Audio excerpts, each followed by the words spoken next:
There we go. Okay, so the company's called Independent Robotics. I'm CTO, co-founder. Our CEO is Julian Ware. I'll tell you a little about what our tech is like and what our tech stack. And the key focus is to build AI tools to control and process data from robots. We make robots, so we started out focusing on our own robots, and we've expanded now to deal with robots that are not our own robots, because it turns out there's a lot more of those and a much greater opportunity. And the objective is to allow operators to treat robots like coworkers. And our focus is on outdoor robotics, boats, drones, terrestrial robots, things like that. Our current markets are defense and infrastructure inspection. And in fact, defense is our lead game right now. We have an amazing team. I used to run a team at Samsung, and I ran a team at McGill. I still have a team of students at McGill that are great. I love this team, I really do. Some of them are here. If you want to see more of the tech and actually the physical robot we've got, there's a demo at the back over there, in the far end of the hallway, the north end of this floor. You can have a look later on. I guess the key idea is that robots have become, or they are becoming, our eyes and our ears in the outdoor world for many applications.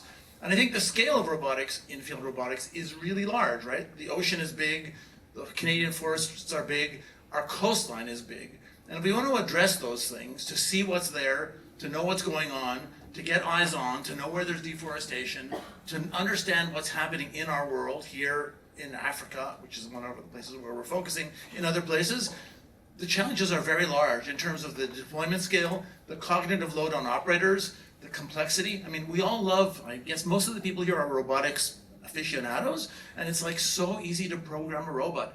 All I need is one PhD student for 3 days, and my mission is good to go, right? That's kind of the world that I think many of people we talk to experience, right? So when we talk to the Canadian military who want to do monitoring of our harbors, they just can't find people with the skills and dedication needed to run robots. They can find some of them, but not enough. And so that's part of what we try to address. So we're building AI tools to solve this deployment challenge and this operational challenge. Our stack is basically allows us to talk to robots kind of like we would talk to people, and then collect the data that comes back from them. And that stack is based on 3 pieces. Physical robots in the middle, which we make or we use, or we third-party OEM. A platform called Impact. It's a natural language interface for mission planning. So you can speak to it and tell it what you want your robot fleet to do and what the challenges are, and it'll deploy the fleet, monitor the fleet, change the fleet out, things like that.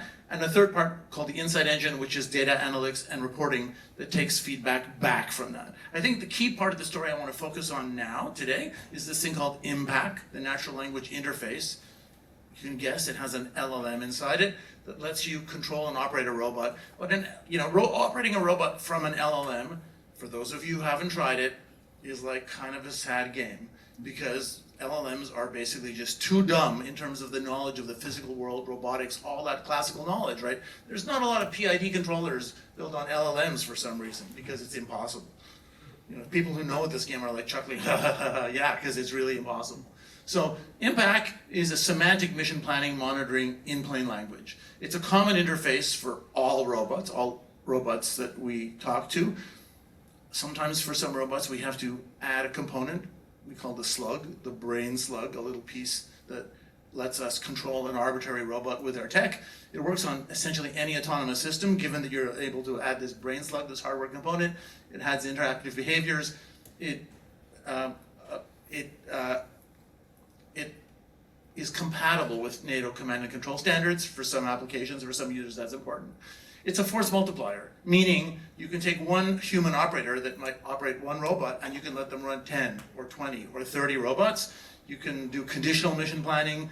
It basically reduces the overhead and operational knowledge needed for a robot user. So for example, you could say, send all drones above 60% battery to patrol the perimeter, and the rest should come home and charge, and the ones that run low should be swapped out by the robots. That's literally all you have to say, and your mission goes. Of course, validating that, quantifying that, making sure that works is a little bit tricky, and that's where all the value goes. And Impact basically sends the robots out and deploys those missions, not just GPS coordinates, but the whole whack. Here's a little kind of toy example. We've sent out the robots to, we say, go to these regions and go explore them. Let me show a slightly different example here. So Yeah, so here we're seeing a fleet of 3 robots, and the mission is send 3 agents out to do coverage of the polygons with a 20-meter row spacing, distribute the work efficiently and uniformly across the agents. If you wanted, you could just say, send the robots out to explore, depending on how much fine-grained you want to cover this thing. And here they're going out, they've divided up the areas to explore, they're using some sort of classical robotics planning and coverage algorithm. Some of you may recognize, boost orthodontic search or whatever that is. That's kind of the nature of what Impact is. That's what it delivers, and it works with all kinds of different robotic systems. But apparently it doesn't let me control my slide deck very well. There we go. Insight Engine is that last part, the perception stack that runs this thing. It's an AI tool that processes robotic data from robotic systems, so it handles sonar, GPS, thermal, IMU, other kinds of typical robotic sensors. It takes a very, very high-level description of what you want to see. For example, you could say, here's a picture of a sacrificial anode on a boat. That's a little piece of metal that you put on a boat so the boat doesn't corrode. It goes and explores the boat, and then the perception engine basically takes the images, takes all the data. Let's say we give it a couple of terabytes of data. It does the analytics using few-shot learning. It produces a written report on what it found, where the anodes are, what they look like, annotates the whole thing, produces this thing as a PDF file or a CSV or whatever it is you want, and it basically does the analytics at the back end. And here's a little example of that in the orthophoto domain, like satellite data or aerial photos, ISR photos. I don't have the cool Robert Grohl music like Thomas. But so here's an example. We're going to give it an example of just 2 photos like this. This is what we want to find, power pylons, not from this data set, of course.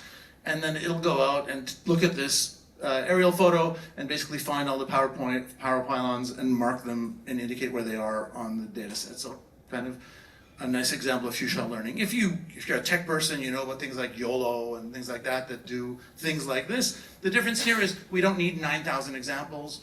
We can show an example from the ground and it'll be able to detect it in aerial footage.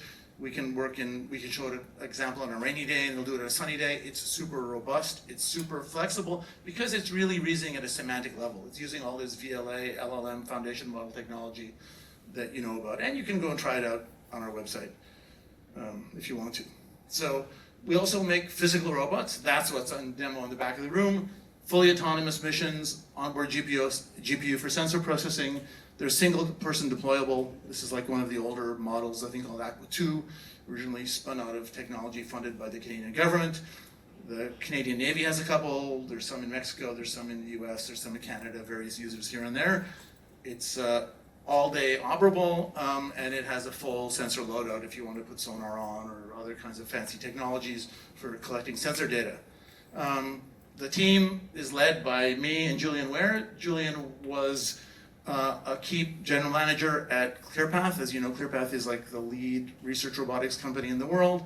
And then he was at Locus, which is arguably the biggest robotics company in the world.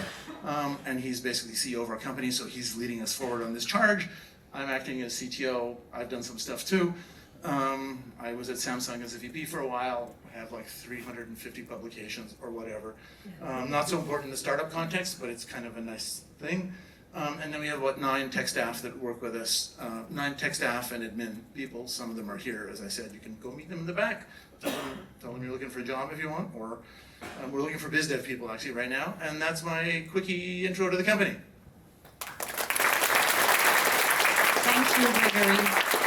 We'll take only one question because we're